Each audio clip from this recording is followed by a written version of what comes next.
premature babies. If you were sent home with a premature baby, your baby is probably around 36 to 37 weeks, or maybe even younger than that, and you may be worried that your baby may have apnea or vomiting where the baby will stop breathing. And that's a fear for all the parents of premature babies, especially if your baby was born less than 1500 grams and less than maybe 32 weeks, or had a lot of apnea spells while in the hospital, or had a roller coaster course at the hospital where the baby was fine one day but had a terrible day the next day. And those babies are prone for having apnea spells. Here in this video, we're gonna show you what you can do to protect the baby's airway and to give breaths to the baby. As you may know, the resuscitation has 3 legs. The first one is airway. That means opening all the mouth and nose components so that the air can flow into the breathing tube.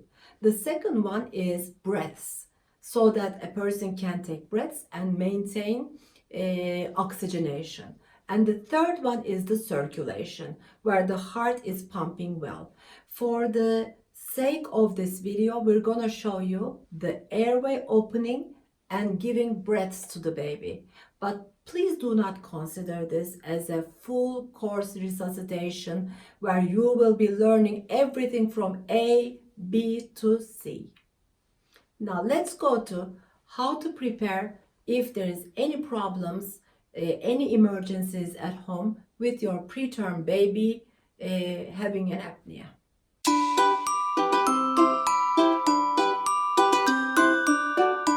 Being prepared for an emergency when you have a premature baby at home is the first step to getting rid of major problems. So let's see what you will be needing. First of all, if there is an apnea spell, you will need a hard surface to put the baby on.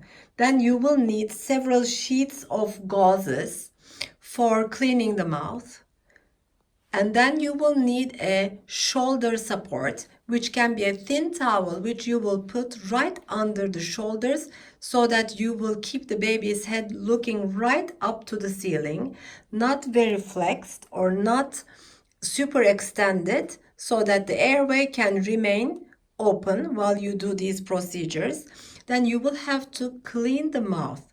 You will need an aspirator, or you can use, and you can aspirate like that, or you can use the bulb syringe, which when you squeeze outside, you will empty it and you will open it inside the baby's mouth to clean it.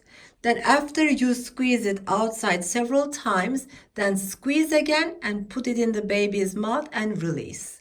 This way you can use a bulb syringe as well.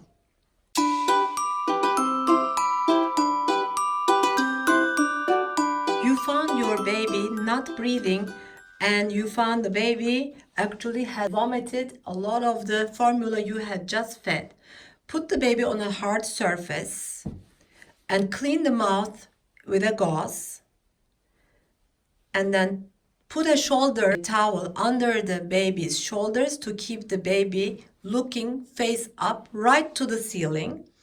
And then take your aspirator so that you can suck the mouth first and then the nose. And then now you can start assessing your baby. Is the baby breathing? This is a very important question. If the baby has started to breathe, you can slap the soles of the feet, or you can give several back rubs to support the baby to cry and breathe.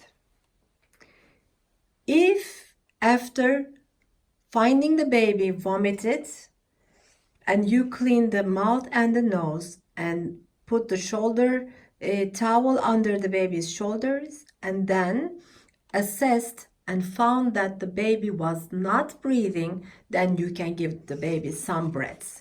For that, you have to cover with your mouth the nose and the mouth of the baby. Cover it with your mouth. Take a breath outside give it to the baby.